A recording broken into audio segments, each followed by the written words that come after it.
All right, everybody, welcome out to another episode of Windshield Time at Mountainland Supply. I'm Joey.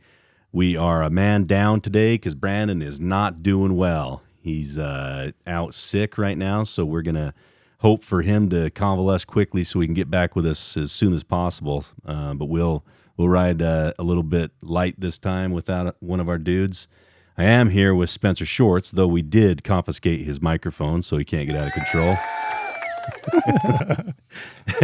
So if you hear those, that's just him acting out. And we're joined by Mike Munson today, who you guys may or may not have seen or know or have recognized him, but he is the man behind the scenes making all of it work. So Pleasure Mike, to be here. So your official title is Director of Financial what? I think it's the longest title in the company. Okay, keep going then. So it's Director of Accounting and Financial Reporting. Oh, dang it. I was doing it backwards. And in the industry, you'd be known as a controller, right? Yeah. Okay. So, but Mike, he has specific focuses that he gravitates towards. And so you that's your official title. But a title does not make a man. So we're here to find out what really makes you, Mike. What's your middle name, first of all? James. Oh, that's not bad. MJ. Okay, Yeah. I'm good with that. Good. You couldn't be MJ, though, because you got BJ, RJ. Yeah, we can do that. Yeah. A lot of people have gotten to that same conclusion very quick. Real quick. Yeah, it doesn't take much, right? So what got you started in finance? Like, what drew you to finance? Yeah. So kind of going back to the last podcast with Russell and, very artistic and stuff. Yeah. I'm the complete opposite. Yeah, Russ is that. Yeah. I'm extremely rule based. I want you to tell me exactly how to do something. And so I caught on to that pretty early on in college. Yeah. Going through some accounting courses and it spoke to you. Yeah. I like the structure, the organization and everything. So just kind of caught on to a little bit early in college, got involved in some accounting programs and ended up at Tanner, which is an accounting firm up in Salt Lake to start off my career. And so similar background to Brandon, Bruce, Kim in public accounting. And honestly, it's and you worked on Mountainland's account. Yeah. So starting out, this was my very first job. Yeah. And so they threw us into a closet up at CHOR. And literally it was the closet. Yep. And I just remember I was reflecting on this a little bit the other day, like what I knew coming out of college or even out of my first job, nothing. It was so embarrassing. Nothing had prepared you for what you were getting into. Yeah. I remember the partner on the job.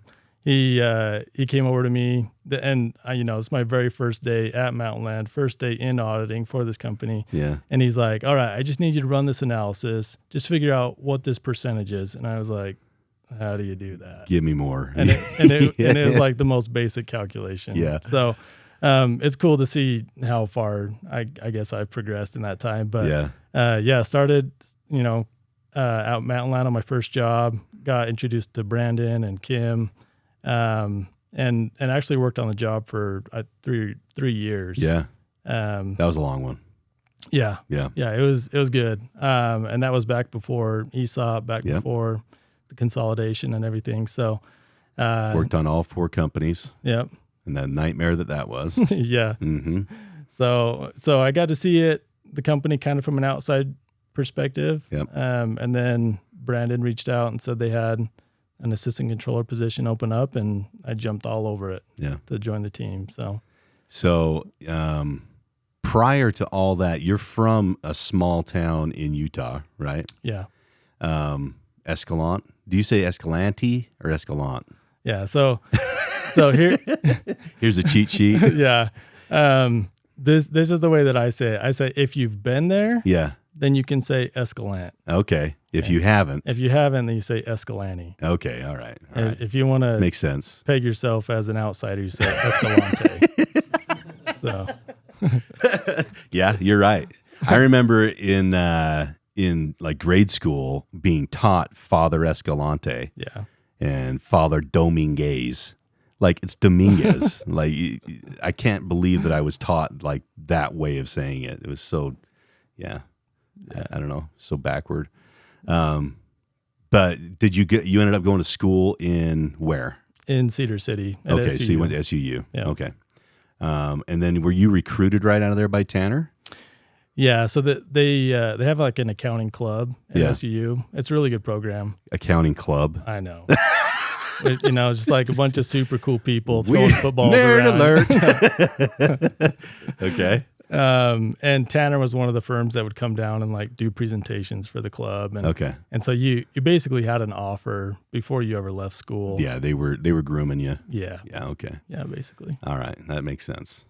Okay, so personally, you got kids. Yep. Right. 2 kids. 2 kids. I got a boy who's 7 and a girl who's 5. Dang, they're getting old. They are, yeah. Which means you're getting old too, by the way. I know. And what are they into? Marshall, he's all about animals. So, really? Like we went camping this last weekend, and he was just in heaven, seeing chipmunks and animals all over the place. Yeah. Oh, and crickets. Yeah, see, there you go. And then Mila's just, I don't know, she's just wild. She's trying to figure it out right now. Yeah, she's just starting kindergarten and stuff. So. Yeah. Does she go into kindergarten this year? Yeah. Oh man, that's wild. In 2 days, yeah. Do they do full day kindergarten or half day? I think they're still trying to decide what they're going to do with her. Okay. But I mean, they go to daycare all day, so they're kind of used to that. They're used structure. to it anyway. Yeah, that's good. So who do you have that's on your team that kind of reports up to you? Yeah, so I saw this question coming, so I looked up exact numbers. Of course you did. But we have 32 people in finance. Dude, really? Yeah. And I think that is a far cry from what it used to be. I was thinking it was 15 to 18 when I started. Yeah. So it's blown up. But to like give finance justice, I got to break it up into separate segments. Chunks. Yeah. So the first one is accounts payable. Mm-hmm. They've got 9 people. Okay. And that team is headed up by Natalie Bartholomew and Rachel Pratt. Okay. So they're in charge of entering, all of the invoices from all of our vendors, managing those vendor relationships from the payment side, capturing early payment discount. And I mean, the volume of invoices that team enters is ridiculous. Unreal. Like hundreds and hundreds a day. Yeah. And they just knock it out behind the scenes, get it done. They're awesome. So that's accounts payable. And you've got accounts receivable. Mm-hmm. So the kind of the collection side. That team is headed up by Amber Hunt. There's 6 people in that kind of segment. Yep. Keeping our customers happy, fielding all the phone calls every day. Every wrong invoice, everything. Yep. Then you have credit and collections. So that team is headed up by Tina Hatfield and Chris Lawrence. There's 11 there. And that's kind of broken out in a segment by itself, where you've got the side that is managing the credit customer accounts, working on credit limits and that kind of thing. And then a process team that is new customers and working through what it looks like to set up a customer and everything there. So, which is beneficial because we have so many unique trades that buy from us. Yeah. And the needs of an excavator are not necessarily the same needs as a lawn and garden customer, right? Yeah, exactly. Yeah. I can get pretty specific. Yeah, very. Yeah. Yeah. And then the last kind of group is what I would say is the true accounting people. And so there's 6 of us. I put myself in that group. True nerds. Yeah. Digging into spreadsheets all day, figuring out appropriate accounting classification and things like that. Yeah. So, and BJ Zier is kind of the man when it comes to that. So, the guy is just ridiculous. He's a wizard. He is. Yep. An Excel wizard. Yep. I always joke with him, like, I will come up with what I think is a good process and I'll hand it off to him. And then I'll jump back into it a couple months later and it's just looks completely different. Yeah. And it takes about a fourth of the time. Yeah. And he's amazing. Knows what he's doing. Yeah. He's awesome. amazing. So I always say that like the finance is part of the service and support side of our business. Yeah. And unsung heroes, all of you, because you're doing the things that people, I mean, it's not really in the public's face, but if those things weren't taken care of, we would crumble. You know, if the bills aren't getting paid, we're not buying from anybody, right? Right. If we're not collecting the money, then we make no profit. If we're not understanding the financials, then we make a lot of mistakes. You know, and so having clarity in all those different processes is really the backbone of who we are as a company. So I guess this is a plug for you know, that department, because you guys are doing the hard and not really a very underappreciated work. You know? And something too that's, I guess, a little bit unique about the finance department is back when COVID happened, we actually all sat up at CHOR, and everybody went remote. Everyone, yep. And that brings a lot of challenges with it. You'd think that it's just going to be great working from home, you know. Super hard. It is really difficult. Yep. You're kind of isolated, kind of lose maybe a little bit of that culture feel, that being seen. Yep. And so, if, you know, the next time you talk to somebody in finance, just, you know, say hi, chat with them for a second. Give them a few minutes because they are out on an island, literally. Yeah. There's it was a matter of necessity when that happened. And I think there's been some efficiencies that have been found with being remote, especially for those who do work remote, because it allows them to have a little bit more flexible schedule. And office space is not cheap. Yeah. You know, so that helps. But it does create an environment that isn't necessarily natural. Yeah. Right? When you go to work, quote unquote, you expect to be able to leave and you go to some place and you work there, and then you can return home, and there's that separation of your processes in life, right? Yeah. And people on your team don't get that. Mostly, right? Yeah. There's a few that do, but mostly they don't. And that's hard.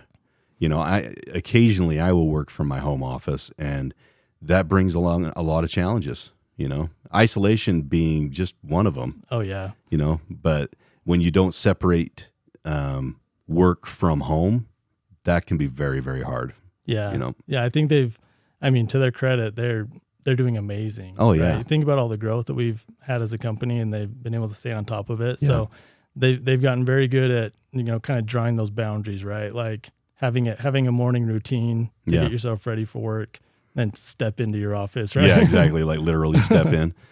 One thing that your team has done that nobody else who has headed up finance in years past has ever done is an acquisition. You know, your team has done 7 acquisitions now? Yeah, I kind of lose track. It's either 7 or 8. Yeah. Because I forget which ones, because we have some that are in the pipeline and some that aren't, but I think it's either 7 or 8. But what have you guys learned throughout, you know, from acquisition 1 to now? Like, what are some things that you've learned that you didn't know at first that are very helpful now? Yeah. Any ideas? The first thing that comes to mind is how well we do things at Mountainland. Like, I think it's underappreciated how well this company is run. How clean the things are. Yeah. Yep. And granted, a lot of the companies that we're acquiring, they're smaller, be a single owner, 5 or 6 employees, but accounting tells the story, right? Yeah. You start almost always. You dig into some of those numbers, those books, and it can be real messy. Yeah. And I always take a step back and I'm like, man, it's so nice to work at Mountainland. Yeah, seriously. And that gives us a chance to provide value though, right? Right away.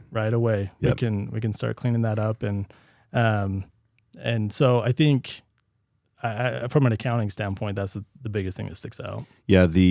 It's very interesting because a lot of small businesses are started by an entrepreneur, and most entrepreneurs are revenue driven, right? They are people who understand relationships, and they happened upon enough people in those relationships that a business flourished from it. And so there's, you have guys and girls who have an opportunity to sell something or offer a service to somebody, and there's a monetary value at the end of it. That doesn't mean that along the way that they learned any kind of accounting, right? Most of them, they go to a software like QuickBooks or, something similar, and they lean on that as telling them what processes they need. It has a bucket for payables, so I guess I better create some. Yeah. It has a bucket for receivables. I guess I better create invoices. So they kind of develop their process through that framework, but there's really no backbone to it. It's like, well, I guess I have to do these things. I don't know why. And then you and your team come along and you're like, well, you have to do these things because of these reasons, and they're very important reasons, but it's nothing that you care about. And I understand you not caring about them, because it never even occurred to them to care about that process because they're very worried about driving that business and creating more revenue and creating more relationships. Yeah. And that's mostly what you guys are running into. Yeah. And I completely understand that focus, right? Yeah. That's how you make a business succeed. Yeah. And there are different, I guess, requirements and stuff, right? Like because of our banking relationship and stuff, we are subject to audits every year, accounting and audits that a smaller company wouldn't be. So there's definitely that aspect to it as well. Which is another thing that you guys are going through like right now at the end of the fiscal year. So for those who don't understand, we are recording this on the 13th of August. So we're in the throes of your worst nightmares, came reality. But you do it every single year, so it is what it is. We go through an audit every year. After the year-end close, we have to be audited because we have to present audited financials to our trustee in order to have our ESOP function and have shares allocated. Yep. So give us the Cliff Notes version of how that process works. Yeah. Well, just to kind of go back a little bit, I'm a nail biter. My fingers are like nubs this time of year. So I bet they are. It's so stressed out. But so typically we have our fiscal year end July 31st. The auditors will come out 2 or 3 weeks later. So we're closing a month and a year in that time frame. We'll go through an audit for about a month and a half, so that towards the end of September, we have kind of like a draft of our financials, audited financials that we pass on to the valuation group. They take a month to look through it, figure out what our share value is going to be, and then we typically have that around like the 1st of November, which can then be presented to the board for approval and eventually to the trustee. Yeah. Yep. And then eventually we get shares allocated. Yeah. Or distributed and allocated. Yep. So there is, for people who don't really understand what an audit or what's involved in an audit, they're looking at all your different processes and making sure that you're following accounting rules in order to accomplish those processes, right? Yeah. Yeah. So there's an accounting framework, right, that is followed by all companies, or should be. It's called General Accepted Accounting Principles. And so as a company, we have looked at that and developed processes that conform to those standards. Yep. And so those are all documented, written up. We give those to the auditors and they say, okay, you are saying that you do this and this and this as a way to control inventory. We're going to test that. Yeah. And so to test it, they dig through any transaction that they want to for the entire year. Oh man, that's my nightmare right there, is having to do that stuff. Yeah. And so I know a lot of times people will get random emails from us during this time of year saying, hey, remember this transaction from 7 months ago that you know nothing about? It got pulled. Yeah. We need to know everything about it. So dig deep. Yeah. But that's why they're reviewing the entire year to make sure that we're following those controls, which then allow us to conform to those accounting principles. Yeah. Brandon is going to be very sad that he wasn't involved in this particular episode, because this is Brandon's background too. Yeah. He's an auditor by trade prior to coming to Mountainland. So I think that's something that you two kind of share, alike, that you have that same background, which has its own set of pressures, because Brandon's the CEO and now, he's watching you as, in charge of all these audits. But you have a great team that helps you with that. And I think anytime you have, for me personally, serving in my role, having you and your team helps me sleep at night, because I know you've got it. That gives me a lot of comfort. And yes, if I did bite nails, I would have been biting them. I have my own ways of, getting rid of stress, but you and your team are honestly second to none. And we hear that from our board. We hear it from our banking relationships. You guys do an incredible job. Yeah, and I don't think we can stress that enough, that, anybody out there who's listening as shareholders in this company, they need to know that their investment is being well taken care of by you and your team, because you watch it very closely. Yeah. So rest well, people, because Mike's got it. So I think that's about it. I think we'll leave it there. You good with that? Yeah, no, that sounds great. One thing we ask everybody, and then we'll ask you too, if you could give one bit of advice to somebody who's just starting to Mountainland, what would that advice be? This was something that I am still perfecting, but learned, kind of last year, is to be engaged in the success of every department or everyone, and not just what you're over. In fact, I think in our level 10, everybody has it as a rock. And it says, I commit to engage in the success of all departments. That's awesome. Just, as you kind of get to know people and see what everybody works on. Everyone specializes in something in the company of our size, but they are so talented and smart in so many areas that are not specifically what they're working on. Yeah. That there's areas to contribute everywhere. So, just be willing to help everybody. That's kind of what I would say, I guess. That's beautiful, dude. I love that. And I love that you've taken that to the team and that they've all made that commitment. That's awesome. And that honestly is probably why you guys are so successful and so beloved, because I don't know anybody who has any touch with your department that doesn't just respect the heck out of you guys. So thank you. Yeah, of course. Appreciate it. And those of you in the department that aren't Mike and you're listening to this, thank you, because I appreciate you personally. Okay. Thanks for being here, dude. Yeah, thanks for having me. Thanks for spending a few times in the windshield with us. And thank you for coming along for the ride, everybody out there, and we'll see you down the road.